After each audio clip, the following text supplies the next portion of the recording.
Hello friends, मैं अंकित शर्मा और आज हम जुड़ चुके हैं अपने ऑफिशियल यूट्यूब चैनल पर। आज हम बात करने वाले हैं शनिदेव को लेकर। शनिदेव वास्तव में इतने काले क्यों हैं? शनिदेव की आपने जब भी प्रतिमा देखी होगी, मूर्ति देखी होगी, भारत में अथवा विदेश में कहीं भी, वो बहुत ज्यादा काली है और काली ही हमेशा रहती है। तो आपके मन में हमेशा क्वेश्चन आया होगा, यार इतने काला कोई देवता हो सकता है क्या? और हम पीपल की पूजा क्यों करते हैं? इन दो क्वेश्चनों का आंसर मैं आपको देने वाला हूं।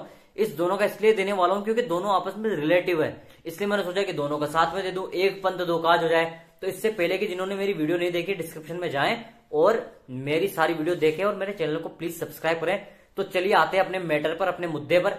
तो हम बात करने वाले शनिदेव इतने काले क्यों हैं। तो इससे पहले कि आपको एक धार्मिक बात बताता हूं जिससे आपको पता लग जाएगा कि शनिदेव इतने काले क्यों हैं। आपने महर्षि दधीची का नाम जरूर सुना होगा। आपने कहीं पाठ्य पुस्तक में कहीं ना कहीं जरूर दधीची मुनि का नाम आया हुआ होगा, क्योंकि वो अपने दान को लेकर काफी फेमस है। मतलब कोई वस्तु का दान छोड़िए, उन्होंने तो कल्याण के लिए, जगत कल्याण के लिए अपनी हड्डियों का, अपनी अस्थियों का दान किया था, एक वेपन बनाने के लिए, जिस वेपन से देवताओं ने असुरों को जीता। तो जब वो उन्होंने अपनी हड्डियां दान कर दी, देह त्याग हो गया, तो उनको जब जलाया जा रहा था तो उनकी पत्नी ने वियोग में आकर अपने 3 साल के बच्चे को एक पीपल के वृक्ष के नीचे रखा और खुद भी सती हो गई। अब बच्चा जो वहां था, तो बच्चे को धीरे धीरे भूख लगने लगी। तो बच्चे को खाने के लिए जब कुछ नहीं मिला, तो वहां पर जो पीपल के वृक्ष के फल होते हैं उनको खाकर ही अपना जीवन यापन करने लगा। अब आप सोच रहे होंगे कि ये कैसे गप्पे मार रहा है यार, पीपल के वृक्ष के जो फल होते हैं उनको खाकर कोई जीवित रह सकता है क्या? तो आपको एक जीवंत उदाहरण दे देता हूं कि आपने सुना होगा जो पुराने राजा थे, जो क्षत्रिय राजा थे, एरे गेरे नहीं, वो अपने भोजन के साथ प्रतिदिन 1 बूंद या 2 बूंद विष का ग्रहण करते थे, यानी पॉइजन हमेशा अपने जहर में लेते थे।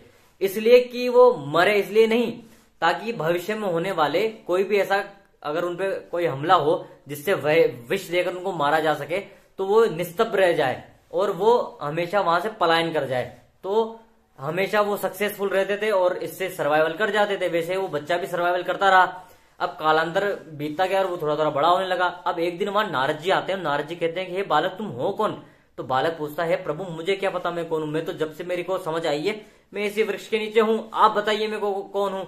तो नारद जी अपने ध्यान दृष्टि से देखते हैं और सोचते हैं कि अरे वाह, ये तो देवर्षि जो दधीची हैं उनका पुत्र है। और वो काफी अचंभित रह जाते हैं। फिर अपने उनको सामने वाले पुत्र को बताते हैं कि तुम्हारे पिता तो महान दानी थे, जिनको हम दधीची मुनि के नाम से जानते हैं। उन्होंने देवताओं के लिए अपनी हड्डियों का दान कर दिया था, अस्थियों का दान कर दिया था। तो फिर वो जो बालक होता है वो पूछता है कि प्रभु, इतनी सी अवस्था में मेरे ऊपर इतना बड़ा संकट क्यों आया और मेरे पिता पर इतना बड़ा संकट क्यों आया? मेरा क्या दोष था? मैंने किसका क्या बिगाड़ा है तो इतना बड़ा संकट जो मेरे ऊपर आया? तो नारद जी कहते हैं कि बेटा, तुम्हारे पिताजी के ऊपर शनि की महादशा थी, इसलिए उनके ऊपर ये संकट आया, और तुम्हारे ऊपर भी जन्म से ही शनि की महादशा थी, इसलिए तुम्हें भी इतना दुख भोगना पड़ा। और खैर, इतना बताने के बाद देवर्षि नारद उनको कुछ विद्याओं का ज्ञान देते हैं और वहां से चले जाते हैं। जैसे विद्याओं का ज्ञान देकर नारद जी वहां से प्रस्थान करते हैं, वहां पर वो तपस्या करते हैं, घोर तपस्या, और ब्रह्मा जी को प्रकट करके एक वरदान मांगते हैं कि जिसका ऊपर भी मैं दृष्टिपात करूं, अर्थात जिसको भी मैं देखूं और चाहूं ये जल जाए, तो वो वहां पर ही जल के भस्म हो जाए।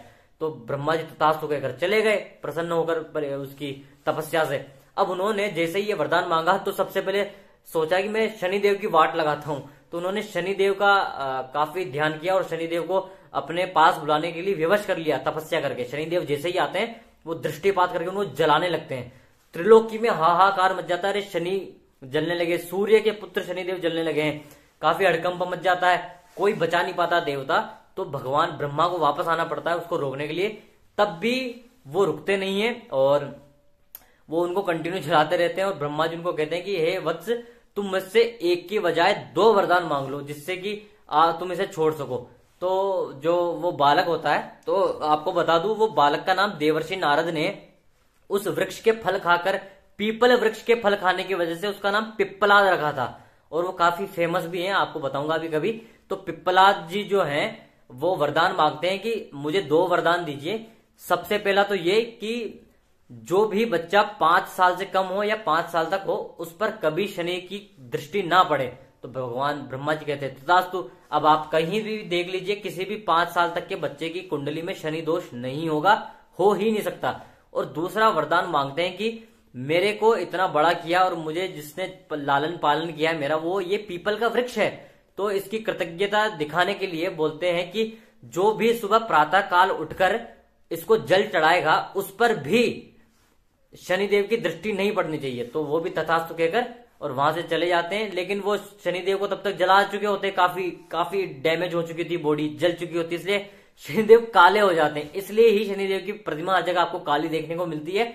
और पीपल की पूजा आपको बता चुका हूं कि शनि का प्रभाव ना पड़े इसलिए पीपल को जल चढ़ाया जाता है। तो जब शनिदेव काले पड़ जाते हैं तो ब्रह्मा जी को तो कह देते हैं छोड़ने को, और वो छोड़ भी देते हैं। उनके पैरों पर ब्रह्मदंड जो होता है उसका आघात करते हैं, उनको छोड़ देते हैं। और उनके आघात करने से पैरों पर थोड़ी चोट लगती है, इसलिए वो धीरे धीरे चलते हैं। इसलिए संस्कृत में सूक्ति है शनैश्चरति इति शनि, मतलब जो धीरे धीरे चलता है वो शनि है। आपने देखा होगा कि शनि का जो कार्यकाल है वो 7.5 ही का है, 7.5 साल तक शनि हमारे ऊपर बैठ जाता है। तो आपको, मुझे आशा है कि आपको अपने प्रश्न का उत्तर मिल चुका होगा कि शनि की प्रतिमा हमेशा काली ही क्यों रहती है और हम पीपल की पूजा क्यों करते हैं। और भी कोई इसके रिलेटिव कोई क्वेश्चन आपके दिमाग में है तो आप कमेंट में कमेंट करें और मुझे पूछे और मैं आपको जरूर बताऊंगा।